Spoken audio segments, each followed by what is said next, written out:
শিশুরা যদি ঘুমের ঘরে চিল্লিয়ে উঠে, কেঁদে উঠে, ভয় পায়, বিভিন্ন আকৃতি ধারণ করে, একটু গুতাগুতি করে, তাহলে 7 রঙের 7টা সুতা দিয়ে এই গাছটা 7টা টুকরা করে বেঁধে, মেয়ে হলে এক হাতে, ছেলে হলে আরেক হাতে বেঁধে দিন, ইনশাল্লাহ এই রোগটা থাকবে।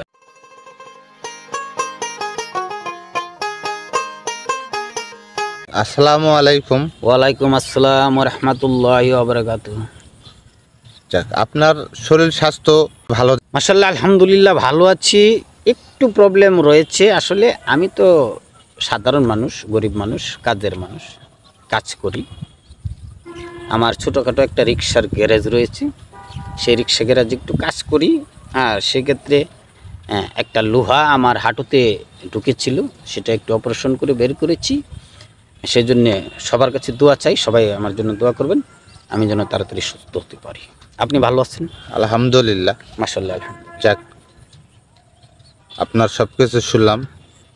আমার যারা ভাই বোন এবং বন্ধুরা যারা আছেন সকলকে বলবো, সবাই দোয়া করবেন সেজন্য অতি শীঘ্রই সুস্থ হয়ে আবার আমাদের মাঝে ভালো ভালো ভিডিও যেন ধারণ করতে পারে। ধন্যবাদ।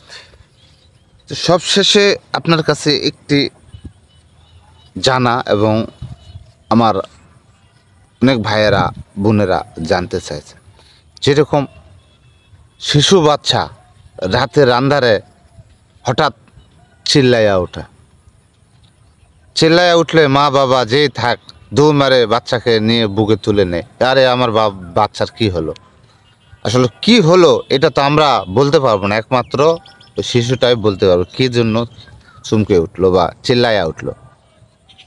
হুজুর, এরকম কার্যকলাপ আমাদের সংসারে বা আমাদের ছোট বাচ্চাদের হয়, অনেক সময় দেখছি হয়।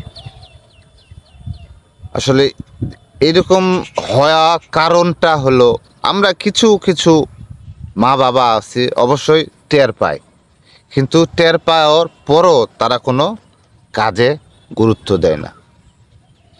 কিন্তু আসলে সঠিক নিয়মটা হলো, বাচ্চা এরকম হওয়ার সাথে সাথে একজন কবিরাজের কাছে নিয়ে যাওয়া অথবা ভালো একটু মৌলানার কাছে নিয়ে যাওয়া, যার যেন বাচ্চা এরকম যাতে আর চিল্লায়া না ওঠে বা ঝিকানি দিয়ে না ওঠে বা খোঁচাখুচি যাতে যান আর না করে। এটা আমি বলবো যে আপনার মাধ্যমেও আপনি বলবেন যে মা বোনেরা আছে, তাদের সন্তানের এরকম হলে অবশ্যই যেন কবিরাজ বাড়ি এবং ভালো মৌলানার কাছে নিয়ে যায়, তাদের কাছ থেকে কিছু পরামর্শ নিয়ে আসে। এরকম হইলে কি করণীয় আছে এই আপনার কাছে? যদি কোনো গাছগাছালি থাকে এটা বলবেন, অথবা অন্য কোনো কারণ যদি থাকে এটাও আপনি আজকে বলবেন। কেন আমাদের ঘরে, আপনার ঘরে, সকলের ঘরে সন্তান আমাদের আছে। অবশ্যই অবশ্যই, তো দয়া করে আপনি একটু বলবেন একদম খোলাসাভাবে। ধন্যবাদ আপনাকে। আল্লাহ পাক যেন এই শিশুদেরকে হেফাজত করে। শিশুরা ফেরেশতা তুল্য, তারা কিছু বুঝে না, সাধারণ, অতি সাধারণ। তো সেই শিশুরা যখন মায়ের কাছে, বাবার কাছে শুয়ে ঘুমায়, রাতে হঠাৎ করে চিল্লিয়ে ওঠে, তখন মা বাবা পাগল হয়ে যায়। হাই রে, আমার বাবার কি হয়েছে, কেন চিল্লাইলো? তখন একজন আরেকজনকে বলে, তোমার হাত লাগছিল নাকি? সে বলে, তোমার হাত লাগছিল নাকি? এ না, আসলে কেন এরকম প্রায় রাতেই কোনো দিন চিল্লানি দেয়, কোনো দিন কেঁদে ওঠে, কোনো দিন মানে ভূত দেখার মতো একটা আতঙ্ক। জি জি জি। তো শিশুরা, আগেই বলেছি, শিশুরা ফেরেশতা তুল্য, তাদের শরীর স্বাস্থ্য এবং মন মানসিকতা, এইটার কোনো কিছুই কিন্তু তারা বুঝে না।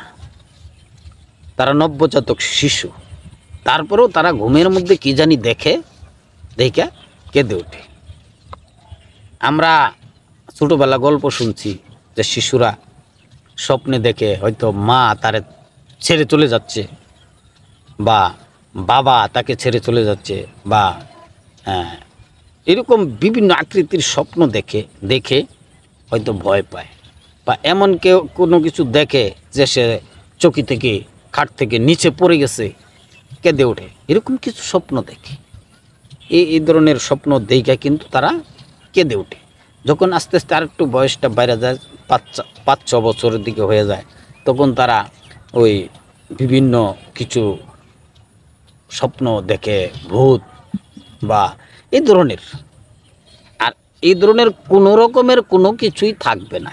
আপনারা এই কানাই গাছটা, আমি একটা কানাই গাছ দেখিয়ে দেব, এই কানাই গাছটা তুলে 7টা টুকরা করবেন, আর 7টা টুকরা করে একত্রিত করবেন, আর 7 রঙের 7টা সুতা নেবেন।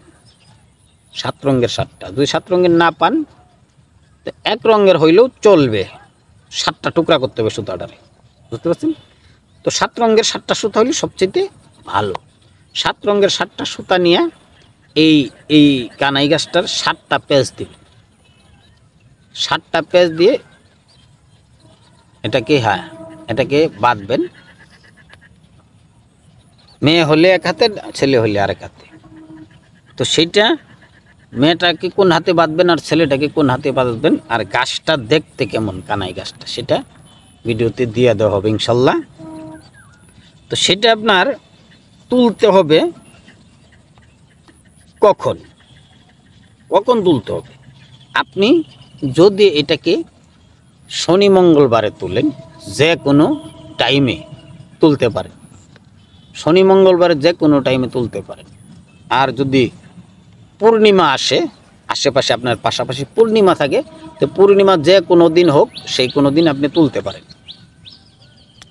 তো এই যে একটা তোলার নিয়ম, সেটাকে নিঃশ্বাসটা বন্ধ করে তুলবেন। আর নিঃশ্বাসটা বন্ধ করে তুলে এনে, নিয়মটা কিন্তু আমি আগেই বলে দিয়েছি। আর কিছু কথা বলতে চাই, যে বাচ্চাকে হেফাজতে রাখবেন, স্বামী স্ত্রী দুজনের মাঝখানে রাখবেন। কারণ এটা এমন একটা বস্তু, নারীর হৃদয় ছেঁড়া দন, আর বাবার মস্তক থেকে এক ফোঁটা জল এসে এটার সৃষ্টি। এখানে কিন্তু বিশাল বড় একটা কাহিনী রয়েছে। ওখানে একটা মানুষ দেখা গেল একটা বাচ্চার জন্য হাহাকার করছে, পাচ্ছে না, আর কারো 5টা 7টা হচ্ছে। সেক্ষেত্রে আল্লাহ পাক যাদের এখনও সন্তান হয় নাই তাদেরকে আল্লাহ পাক সন্তান দিক, আর যাদের সন্তান আছে তাদেরকে হেফাজতে রাখুক। আর এই কানাই গাছটা আপনারা দিয়ে দিবেন। ছেলে হলে ডান হাতে বাঁধবেন, মেয়ে হলে বাম হাতে বাঁধবেন। আবার বলছি, ছেলে হলে ডান হাতে, মেয়ে হলে বাম হাতে বেঁধে দিবেন। ইনশাল্লাহ তাআলা এই স্বপ্নে আর কাঁদবে না। আশা করি সবাই বুঝতে পারছেন বিষয়টা। প্রত্যেকেরই সন্তান রয়েছে। সবাইকে ধন্যবাদ জানিয়ে আজ এ পর্যন্ত। আসসালামু আলাইকুম ওয়া রাহমাতুল্লাহি ওয়া বারাকাতুহু।